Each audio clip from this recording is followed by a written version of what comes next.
नारी को समझना मुश्किल ही नहीं नामुमकिन है, क्योंकि वो कभी खुद सवाल बन जाती है, कभी खुद ही उन सवालों का जवाब बन जाती है। कभी चुपचाप सारे दर्द सह लेती है और कभी खुद के सवालों का जवाब ढूंढते ढूंढते इतिहास रच जाती है। नमस्कार, मैं हूं शीलू लूनिया। कल्प से कलम तक के इस सफर में आप सभी का स्वागत है। आज हम किसी कहानी से नहीं, एक सच्चाई से रूबरू होने जा रहे हैं। हमारे साथ है आज कामना वर्मा जी और हम उन्हीं से जानेंगे कि उनकी लाइफ की जर्नी कैसी रही। कामना जी, स्वागत है आपका मंच पर। नमस्कार, मेरा नाम कामना वर्मा है। मैं भिलाई की रहवासी हूँ। मेरा जन्मभूमि भी भिलाई दुर्ग की रहा है। हमारा सारा परिवार भिलाई दुर्ग से ही बिलोंग करता है। कामना जी, सृजन की ये जो काव्य नारी शक्ति के ऊपर प्रेरक काव्य यात्रा है, इसमें मैंने आपकी जर्नी पर भी एक कविता लिखी है जी, है ना। कविता तो हमने सुन ली, अब आपके मुंह से हम आपकी लाइफ की जर्नी को जानना चाहेंगे। जी, पहले तो मैं शुरुआत करना चाहूंगी सृजन के साथ में। जैसे कि आपने जो कविता लिखी है, सारी महिलाओं के ऊपर आपने कविताएं लिखी है। बखूबी आपने इतने अच्छे से उस कविता को दर्शाया है कि उसमें कुछ ऐसी पंक्तियां, मतलब कुछ ऐसे लाइनें मैंने पढ़ी और बाकी जिन्होंने भी देखी हैं तो उन्होंने कहा है कि काफी ही हार्ट टचिंग लाइन्स हैं। तो उसके जरिए मैं आपको, और उसके आगे और भी मेरी कहानियां हैं जो मैं बताना चाहूंगी। हालांकि आपने एक कविता में मेरी लाइफ को काफी अच्छा दर्शाया है, पर मेरी कहानी की कुछ ऐसी भी सच्चाइयां हैं जो एक तरीके से इसमें मेंशन नहीं है। तो मेरी जो लाइफ की टर्निंग पॉइंट थी, हालांकि मैंने काफी छोटी उम्र में अपने पिता को खोया था, जिसके बाद से हमारी जो माता जी हैं, हम दो बहनें हैं, हम दो बहनों को काफी मतलब एक रूट से सींचा है। और मेरी बहन तो बड़ी भी थी उस समय पे, मैं उस समय मतलब काफी छोटी थी, क्लास 7 में थी, 13-14 साल की बात है।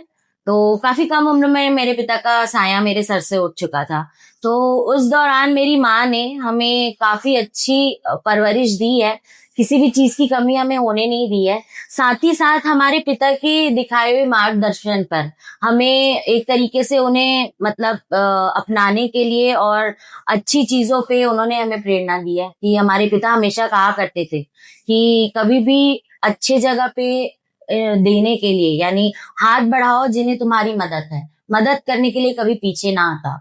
तो इस तरीके से हमारी माँ ने हमें लोगों की मदद करने के लिए और काफी अच्छे तरीके से उन्होंने हमें ये चीज समझाई है कि जरूरतमंदों की जरूरत देखकर कभी उनकी मदद ना करो, जरूरतमंदों की मजबूरी देखकर उनकी मदद कीजिए। तो इस तरीके से हम बड़े हुए, कॉलेज ग्रेजुएशन हमारा कंप्लीट हुआ, मैं जॉब करियर मेरा स्टार्ट हुआ। उसके बाद फिर एक कॉलेज के बच्चों ने ये ओथ फाउंडेशन की शुरुआत की। काफी अच्छा उन्होंने कॉन्सेप्ट रखा। हम उनके साथ में एक गार्जियन की तरह, उनकी मदद करते हैं कि कुछ भी हम उनके पास कुछ भी एक टास्क आता है या कहीं से भी रिक्वायरमेंट आती है, वृद्धाश्रम हो गया, एक बाल गृह हो गया अनाथ बच्चों के लिए, या हम पशु पक्षियों पे भी हम काम करते हैं। तो इस तरीके से ओथ फाउंडेशन के साथ में मिलकर मैंने काफी टास्क किए हुए हैं। अच्छा करने के बाद जो आशीर्वाद मिलता है, तो वो एक तरीके का, आप करोड़ों भी कमा लें, उसके सामने ये आशीर्वाद अरबों के बराबर है। कामना जी, आपका बचपन बहुत ही संघर्षों भरा रहा जी, है ना। तो बोलते हैं जो बच्चे ठोकर खाके या संघर्षों को के साथ बड़े होते हैं, वो निखर कर किसी अलग ही रूप में सामने आते हैं। और आपकी जो कविता थी, आपकी कविता का जो टाइटल है कि तुम्हारी माँ जो है तुम्हारी शक्ति, जी, है ना। तो अपनी माँ के बारे में थोड़ा सा बताइए, क्योंकि आपको जो संस्कार मिले हैं अपने मम्मी पापा से ही मिले हैं जी। तो अब हम ये जानना चाहेंगे कि तुमको मम्मी पापा की ऐसी कौन सी चीजें जो बहुत अच्छी लगती है। जैसे कि मेरी माता जी, उन्होंने मतलब बचपन से, उनके भी पिता, मतलब मेरी मम्मी तो काफी बड़ी हो चुकी थी तब उनके पिता, मतलब हमारे नाना जी, उनका निधन हुआ था। तो उनकी माँ ने 5 बच्चों की पूरी परवरिश की हुई थी। तो मेरी माँ भी एक तरीके से उन्होंने अपनी पढ़ाई पूर्ण की और उन्होंने भी जॉब करना स्टार्ट किया। तो जैसे उनकी शादी हुई एंड काफी मेरे माता पिता ने भी काफी मतलब अपने लाइफ में उतार चढ़ाव देखे और धीरे धीरे धीरे कर कर अपना घर बनाया, बच्चों को अच्छे से स्कूल में एडमिशन करवा के पढ़ना लिखना उनका सारा किया। बट मतलब भगवान की मतलब मंजूरी के आगे हम कुछ नहीं कर सकते। भगवान की इच्छा थी कि हमारे पिताजी बहुत जल्दी हमें छोड़कर चले गए। उसके बाद जो मेरी माता का संघर्ष था वो काफी मतलब मैं बता नहीं पाऊंगी, लेकिन अगर आप उस चीज को देखेंगे या फील करेंगे तो आपकी आंखों से आंसू नहीं रुकेंगे। उन्होंने सिंगल मदर होके, उन्हें किसी का सपोर्ट नहीं था, कोई उनके साथ में खड़ा नहीं था, अकेले उन्होंने हमें पढ़ाया लिखाया और साथ ही साथ काफी ऊंच नीच देखी। ऊंच नीच जैसे कि समाज के हो गए या फिर उनके जॉब से रिलेटेड हो गया। तो इस तरीके से उन्होंने घर भी संभाला, जॉब भी संभाला, साथ में हम बच्चों को भी संभाला। हालांकि हमारे मतलब एक बोलते हैं कि एक एज स्टेज के बाद में बच्चों के अंदर भी कुछ चेंजेस आते, तो हमारे जो एक तरीके से मैं कहना चाहूंगी हमारे नखरे हो गए, हमारे मूड स्विंग्स हो गए, उन सारी चीजों को मेरी माँ ने सहा है, हमारी गलतियों को सहा है, हमें तराशा है उन सारी चीजों से और उन चीजों से तराश के फिर हमें आज इस काबिल बनाया है कि हम दुनिया को सामना कर सकें और एक दुनिया में बेहतर ठहराव ला सकें। कामना जी, आपकी माँ का जीवन जो है बहुत संघर्षों भरा रहा है। आपकी माँ का जो जीवन था उससे आपने बहुत कुछ सीखा जी।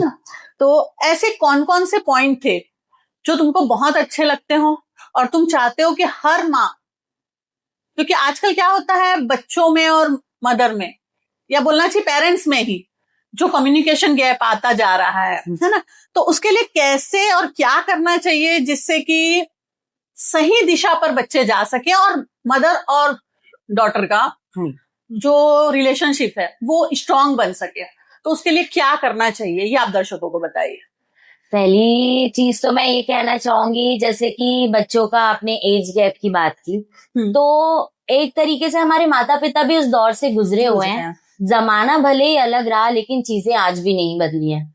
तो हम अपने माता पिता को अपना दोस्त मानकर अगर उनके साथ में हर एक छोटी से छोटी चीजों को डिस्कस करें, चाहे वो चीज बड़ी हो या छोटी हो, उनके साथ में हम डिस्कस करें, फ्रैंकली हम उनके साथ एक फ्रेंड की तरह बात करें।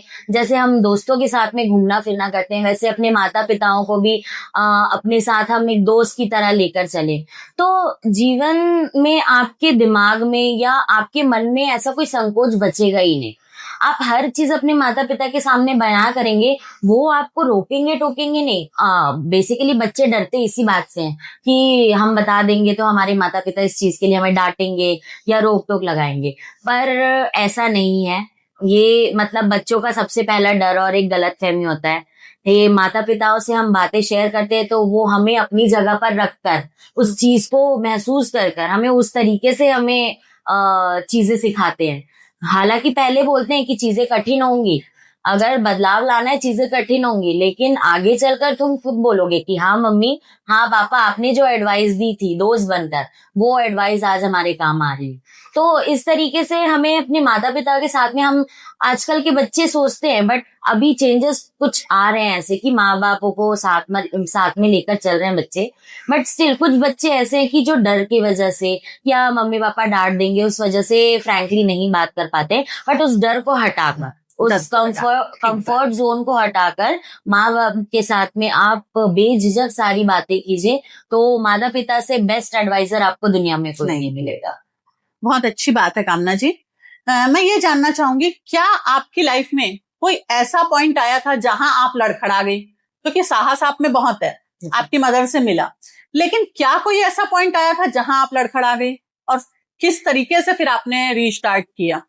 जी, अभी मतलब ज्यादा दिन तो हुए नहीं है, हाल ही की बात है, 4 साल पहले की। मेरे साथ हादसा हुआ था एक, एक एक्सीडेंट हो गया था जिसकी वजह से ऑलमोस्ट मुझे 2.5 से 2 महीने हॉस्पिटल का सामना करना पड़ा था।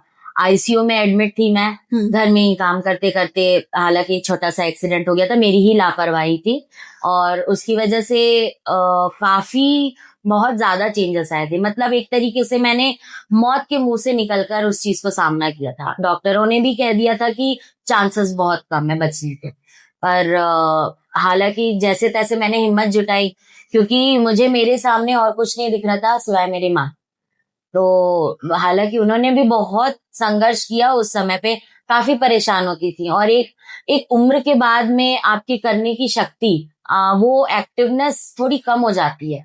और मेरी माता ऑलरेडी रिटायरमेंट के स्टेज पे थी जी। तो उस समय पे उन्होंने जैसे तैसे मुझे संभाला, सारी चीजें मेरे लिए की। मैं ब्रेक में थी, मैं जॉब कर रही थी, बट इस वजह से मुझे 1-1.5 साल ब्रेक में बैठना पड़ा, तो जिसकी वजह से एक मेरे अंदर चिड़चिड़ापन आ चुका था।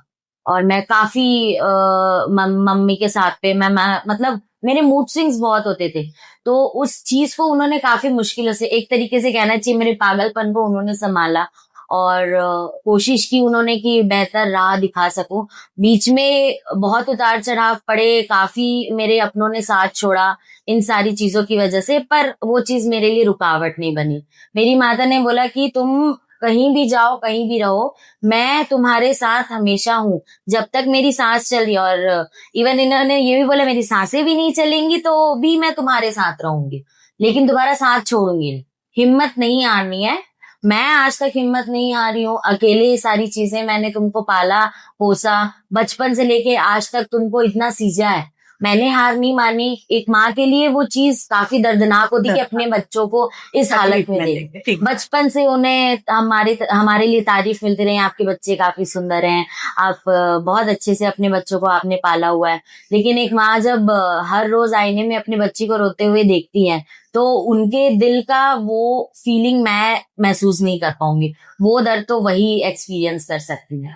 तो जैसे तैसे मैंने हिम्मत नहीं हारी, मतलब अच्छा करने का मैंने सोचा कि जॉब के साथ साथ कुछ सोशल वर्क या अच्छे काम करते रहूं, ताकि एक मिसाल, एक आने वाले कल पे एक मिसाल बन सके। कामना जी, जैसा कि आपने बताया, आपके साथ शायद जो दुर्घटना हुई थी उसमें आपका फेस झुलस गया था, और है ना।